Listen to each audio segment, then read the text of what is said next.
So, students, now we have our next topic. It is potential energy of a system of charges in an external electric field. इससे पहले जो हमने article किया था वो भी पोटेंशियल एनर्जी का था, potential energy of A system of charges. लेकिन वो जो आर्टिकल किया था उसमें कोई एक्सटर्नल फील्ड प्रेजेंट नहीं था। जो भी पोटेंशियल एनर्जी हमने दो या दो से ज़्यादा चार्जेस की निकालनी थी वो किसी एक्सटर्नल फील्ड की प्रेजेंस में नहीं थी। जैसे फॉर एग्जांपल हमने जो आर्टिकल किया था, मान लीजिए ये जो हमारा आर्टिकल था कि ये तीन चार्जेस हैं जो कि एक ट्रायंगल के तीनों वर्टिसेस पर रखे हुए हैं और हमें इस सिस्टम ऑफ चार्जेस की जो नेट पोटेंशियल एनर्जी है वो कैलकुलेट करनी थी। देखिए, ये भी पोटेंशियल एनर्जी का आर्टिकल है जो हम पहले कर चुके हैं, और अब जो हम करने जा रहे हैं वो भी पोटेंशियल एनर्जी का आर्टिकल है। फर्क क्या है, डिफरेंस क्या है दोनों में?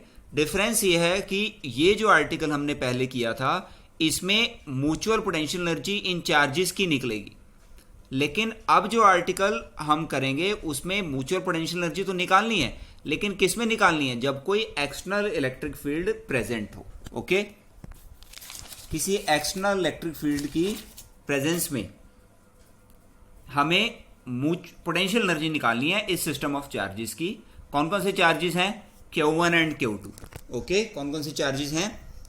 ये Q1 चार्ज और ये Q2 चार्ज। ओके, देखिए मान लीजिए इस रीजन के अंदर, यहां पर इस रीजन में कोई एक्सटर्नल इलेक्ट्रिक फील्ड प्रेजेंट है। ओके, ये दोनों चार, अब आप कह सकते हैं कि सर यहां कोई एक्सटर्नल इलेक्ट्रिक फील्ड तो दिखाई दे ही नहीं रहा, आपने कोई इलेक्ट्रिक फील्ड लाइंस तो दिखाई नहीं। देखिए, दिखाई नहीं है, बट आप ऐसा अज्यूम कीजिए कि यहां पर इस रीजन में, जिस रीजन में ये दो चार्जेस यहां रखे हुए हैं या हम इसको लाके रखने वाले हैं, यहां पर पहले से ही कोई एक्सटर्नल इलेक्ट्रिक फील्ड प्रेजेंट है, और जहां इलेक्ट्रिक फील्ड होता है वहां पर इलेक्ट्रिक पोटेंशियल की हम बात कर सकते हैं। देखिए, ये पॉइंट है, मान लीजिए इसका नाम हम रख देते हैं P1 और इसका नाम रख देते हैं P2। इस P1 पॉइंट पर पहले कोई भी चार्ज नहीं है। ये जो Q1 चार्ज आपको दिख रहा है, मान लीजिए वो चार्ज यहां पर नहीं है, और इस P1 पॉइंट पर ये पोटेंशियल V, जिसको हमने ब्रैकेट में R1 वेक्टर लिखा है, ये क्या दिखा रहा है कि इस पॉइंट P1 पर पहले से ही कोई पोटेंशियल V प्रेजेंट है, और R1 is the position vector of this point. इस पॉइंट का पोजीशन वेक्टर कितना है? R1 vector. और यहां पर पोटेंशियल कितना? V। और पोटेंशियल V पहले से ही प्रेजेंट है, और इस पोटेंशियल के रीजन में हमें किसी चार्ज Q1 को लाना है। कहां से? इन्फिनिटी से। इन्फिनिटी से लाना है और इस जगह पे लाके रखना है।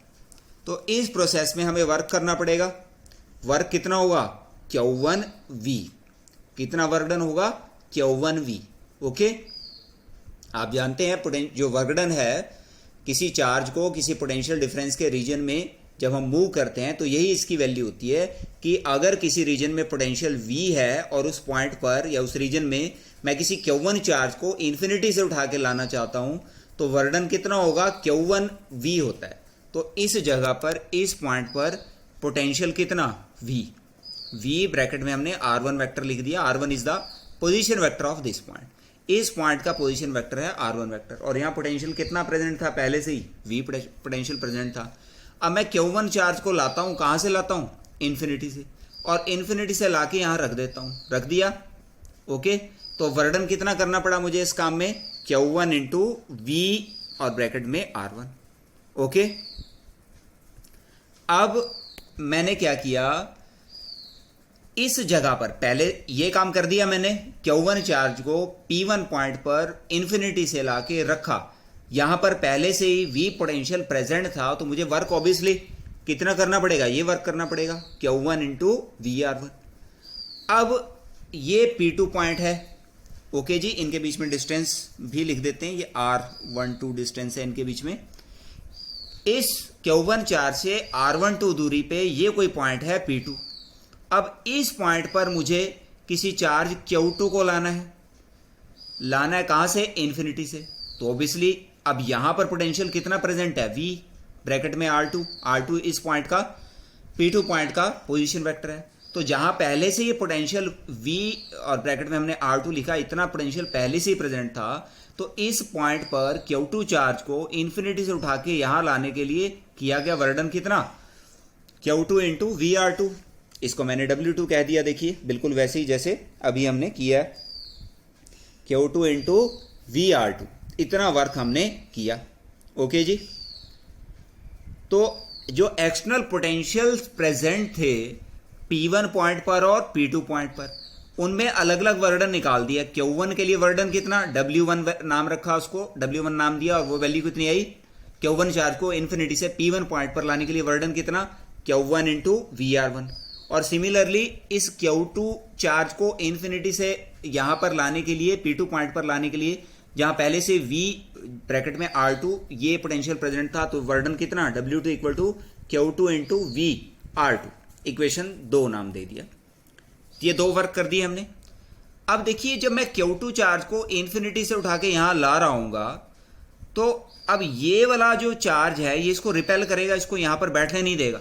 ओके, मतलब Q2 चार्ज को जो हमें इन्फिनिटी से लाके वर्क करना पड़ेगा, वो तो एक तो इस V पोटेंशियल के अगेंस्ट वर्क करना पड़ेगा, क्योंकि एक्सटर्नल फील्ड प्रेजेंट है, उसके कारण पोटेंशियल है, उसके कारण वर्क करना पड़ रहा है। एक तो ये पोटेंशियल के अगेंस्ट मुझे वर्क करना पड़ रहा है VR2, और दूसरा ये वाला भी तो है, ये Q1 चार्ज भी तो इसको यहां नहीं बैठने देगा। इस Q1 चार्ज का अपना यहां पोटेंशियल होगा। आपको मेरी बात समझ में आ रही है या नहीं आ रही? ये जो VR1 और VR2 पोटेंशियल्स हैं P1 पॉइंट पर और P2 पॉइंट पर, ये किसी एक्सटर्नल फील्ड के कारण है। लेकिन इस चार्ज Q1 का भी तो यहां पर इलेक्ट्रिक फील्ड है, और उसके कारण यहां पर इलेक्ट्रिक पोटेंशियल है Q2 पॉइंट के आसपास, उसके कारण भी तो हमें अलग से एक और वर्क करना पड़ेगा। Q2 चार्ज को इन्फिनिटी से यहां पर लाने के लिए वास्तविकता में 2 अलग अलग तरह के वर्क करने पड़ेंगे, एक इस V पोटेंशियल के अगेंस्ट और एक इस Q1 चार्ज का जो पोटेंशियल यहां प्रेजेंट है उसके अगेंस्ट।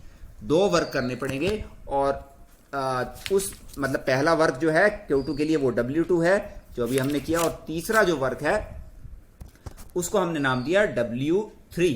Q1 चार्ज के लिए जो वर्क, Q1 चार्ज का जो पोटेंशियल है P2 पॉइंट पर, उसके अगेंस्ट जो हमने वर्क करना पड़ेगा, ऑब्वियसली हम जानते हैं वो इतना होगा 1/4 pi epsilon naught Q1 Q2 by R12। Okay ji. कैसे आया? अब कोई पूछ सकता है जी कैसे आया? देखिए ये जो चीज है, एक मैं देखता हूं कोई पेंसिल अगर मेरे पास है तो मैं उससे समझाने की कोशिश करता हूं। एनीवे मेरे पास पेंसिल नहीं है अभी यहां पर। एनीवे देखिए,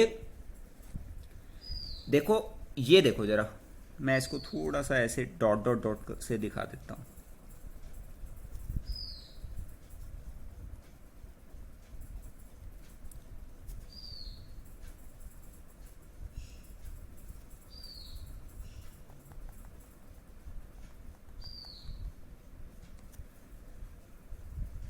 देखिए Q1 चार्ज का जो पोटेंशियल था, देखो फिर से डायग्राम देखो, Q1 चार्ज का, इस Q1 चार्ज का यहां पर इस जगह पर R12 डिस्टेंस पे पोटेंशियल कितना, 1/4 pi epsilon naught Q1 by, क्योंकि आप जानते हैं पोटेंशियल की वैल्यू किसी पॉइंट चार्ज के कारण क्या होती है, 1/4 pi epsilon naught Q by R।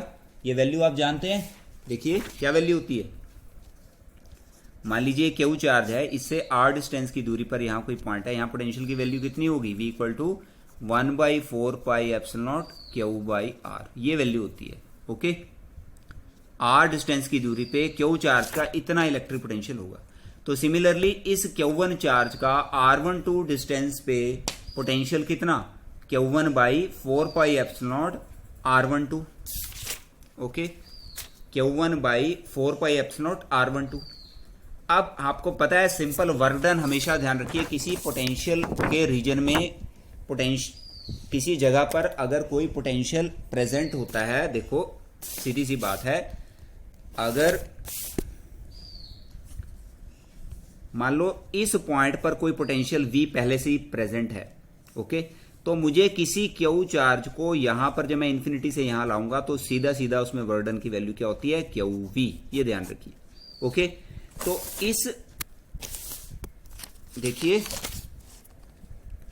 इस P2 पॉइंट पर Q1 चार्ज के कारण पोटेंशियल कितना 1/4πε0 Q1/R12 और मुझे Q2 चार्ज को लाना है तो V की वैल्यू कितनी V ये है, देखो V की वैल्यू ये है, ये V है जिसको मैंने डॉटेड सर्कल में इसमें डाल दिया है Q1/4πε0 R12 और Q2 चार्ज को लाना था, ये V है बेसिकली, एक तरह से इसको आप V कह सकते हैं।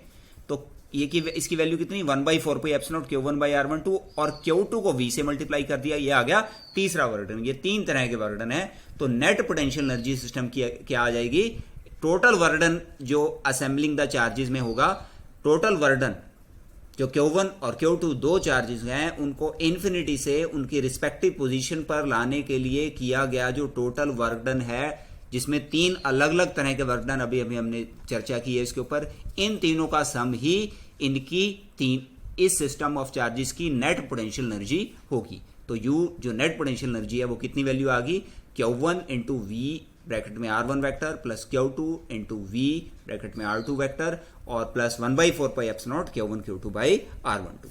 ये एक्सप्रेशन हमने निकाल दिया। किसका एक्सप्रेशन आया, expression for mutual potential energy of A system of charges in the presence of an external electric field.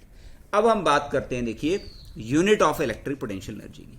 हमें यह पता चल गया कि जो पोटेंशियल एनर्जी है या वर्कडन है, वर्कडन ही पोटेंशियल एनर्जी होती है, उसकी वैल्यू क्या होती है Q इंटू डेल्टा वी।